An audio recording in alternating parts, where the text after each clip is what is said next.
Itulah kenapa satu tindakan yang sama belum tentu menghasilkan dampak yang sama.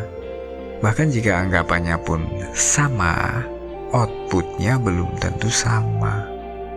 Kenapa? Salam sejati, Rahayu.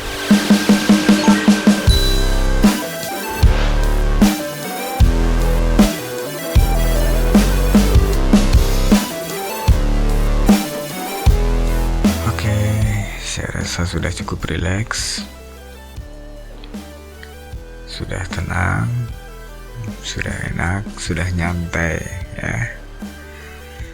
Meneruskan seri sebelumnya, bahwa apapun itu menjadi baik jika anggapan yang mendasarinya menyatakan baik, menjadi jelek jika anggapan yang mendasarinya menyatakan jelek.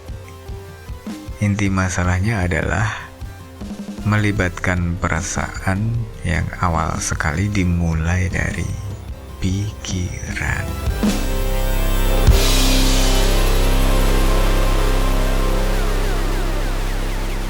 Merokok membunuhmu. Apa yang Anda pikirkan? Kematian. Iya kan? Maka keinginan yang muncul adalah tidak ingin terbunuh. Ya. Dorongan tindakan Anda yaitu tidak merokok. Pantulan perasaan Anda apa? Takut, khawatir. Apa yang ditakutkan? Apa yang dikhawatirkan? Khawatir kalau sampai terbunuh. Gerbang mental Anda terbuka dan mengiyakan bahwa merokok membunuhmu. Dan saat Anda melihat orang merokok, hati nurani Anda akan terus-menerus menyuarakan apa yang Anda khawatirkan. Maka sekali saja Anda merokok, maaf, resiko Anda terbunuh akan lebih besar berkali-kali lipat dibandingkan orang lain yang kontra anggapan dengan Anda. Perasaan takut, perasaan khawatir, itulah yang membuka gerbang mental untuk perjalanan input data yang masuk dan menjadi dorongan perasaan untuk melahirkan sikap penolakan. Itulah kenapa terjadi banyak keganjilan di dunia ini. Yang merokok ada yang tumbang, ada juga yang tetap sehat, bagas waras, dan happy. Sedangkan yang tidak merokok ada yang sehat, ada yang happy. Ada juga yang penyakitan dan stres. Jadi permasalahannya bukan karena merokok atau tidaknya, ya, tapi karena bagaimana anggapan yang mendasarinya. Jika Anda menganggap merokok itu jelek, tapi tetap Anda lakukan, Anda membahayakan diri Anda. Jika Anda menganggap merokok itu asik-asik saja, tapi Anda tidak lakukan, toh Anda juga tetap asik-asik saja kan? Jadi masalahnya di mana? Tidak ada masalah kan? Masing-masing harus sadar konsekuensi dari segala sesuatu yang dianggapnya demikian. Bukan soal apa yang dilakukan, tapi sejauh mana anggapan yang mendasarinya. Anggapannya bagaimana? Maka beda orang beda cerita, meskipun melakukan hal yang sama. Kalau anggapannya berbeda, tentu saja perasaannya berbeda. Karena perasaannya berbeda, maka penghayatannya berbeda. Karena penghayatannya berbeda, situasinya juga berbeda. Beda input, ya beda output. Perlu dimengerti sebelumnya bahwa ini bukan saya melakukan pembenaran terhadap perokok loh ya. Ini bukan masalah benar dan salah. Ini soal anggapan yang mendasarinya. Ini hanya satu contoh kecil saja. Contoh kecil untuk memudahkan penyampaian dari apa yang dimaksud. Ada banyak kok contoh kasus yang bisa dipakai. Ini hanya salah satunya. Bukan kebetulan hal satu ini merupakan salah satu hal yang cukup sensitif untuk disorot. Dalam arti bisa memicu emosi bagi yang memiliki sentimen terhadapnya. Dan lagi, tidak etis jika satu orang mendikte orang lain mengenai mana anggapan yang benar dan mana anggapan yang salah. Setiap orang memiliki anggapannya masing-masing, maka keinginan-keinginannya pun berbeda. Perasaannya berbeda, sikap mental dan perilakunya berbeda, karakternya berbeda, ya. Dan ketahanannya pun berbeda. Maka kalau ada pertanyaan sesuatu itu baik atau jelek, semua ada baiknya ada jeleknya. Tergantung bagaimana anggapan yang mendasarinya. Apa sih di dunia ini yang baik-baik doang atau yang jelek-jelek doang? Apa? Sudah sering sekali saya gosipin ini. Tidak peduli apakah itu berkaitan dengan simbol-simbol kebaikan atau tidak. Yang rajin ritual senam kesegaran jasmani belum tentu kebal penyakit. Yang rajin bermalas-malasan belum tentu juga penyakitan. Itulah kenapa satu tindakan yang sama belum tentu menghasilkan dampak yang sama. Karena anggapannya berbeda. Bahkan jika anggapannya pun sama, outputnya belum tentu sama. Kenapa? Karena masing-masing memiliki kadar anggapan yang berbeda. Masing-masing memiliki daya pengiyaan yang berbeda. Soal ini kita sudah sedikit kupas-kupas lebih detail di menu psikologi kebatinan. Berdasarkan data statistik dari Badan Intelijen Semesta,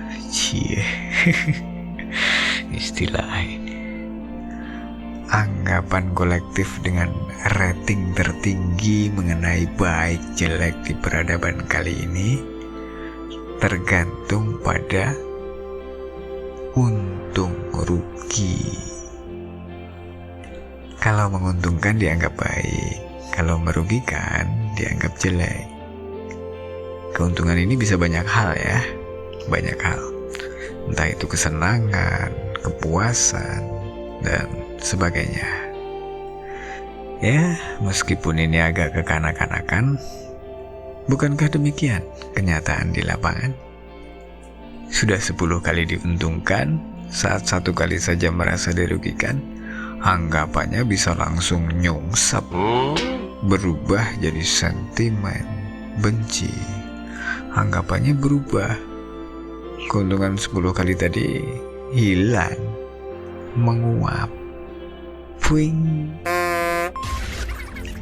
Yang tadinya dibela-belain sampai jungkal jempalik berubah jadi sentimen. Yang dulunya oposisi, sekarang malah koalisi.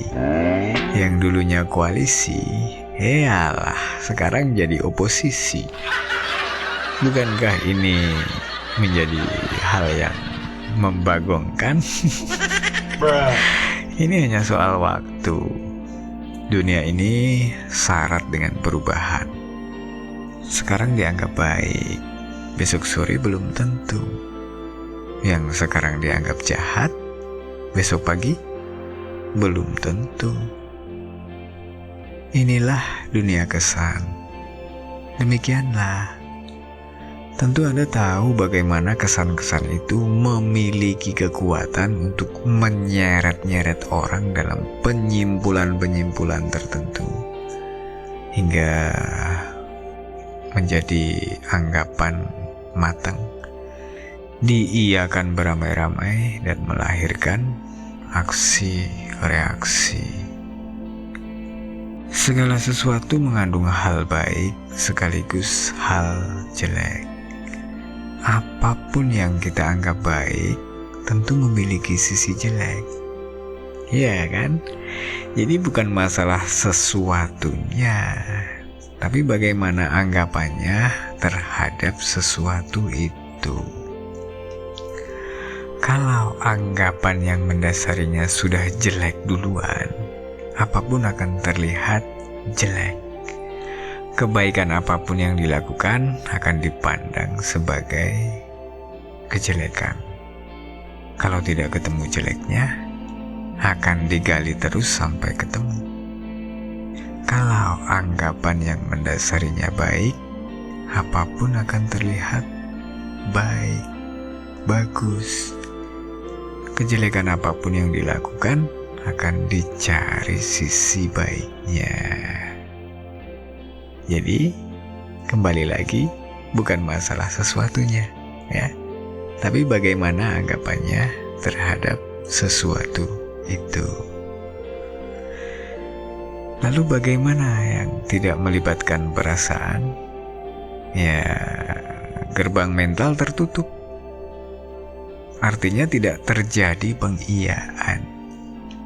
Itulah pentingnya pengertian sebagai pondasi untuk lebih selektif dalam menyikapi berbagai pandangan. Penting. Satu paket pertanyaan yang sangat penting untuk Anda tanyakan pada diri Anda sendiri. Dari mana anggapan-anggapan Anda mengenai segala sesuatu yang Anda iakan selama ini? Apakah anggapan-anggapan Anda itu membawa keharmonisan dan ketenteraman lahir batin dalam hidup Anda? Atau justru malah sebaliknya, membawa perpecahan, kehancuran? Oke, silakan amati sendiri bagaimana batin Anda bekerja. Bagaimana batin Anda bereaksi terhadap setiap rangsangan. Karena dari sinilah konversi energi bisa dieksekusi dengan lebih efektif dan efisien.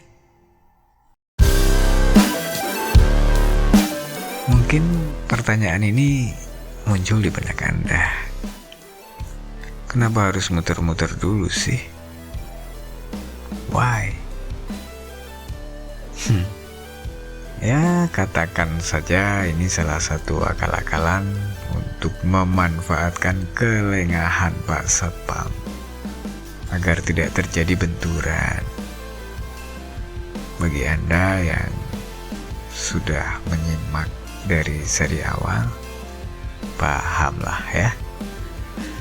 Ini bukan soal saya, bukan soal dia, bukan soal mereka di sana. Ini adalah tentang Anda dan diri Anda sendiri. Anda harus tahu ke arah mana Anda menempatkan fokus Anda. Oke? Kita berikutkan di seri selanjutnya. Masih bersama saya, Koko Purwo. Terima kasih supportnya, berkah melimpah. Seperti biasanya, salam hangat dan sukses selalu. Salam sejati.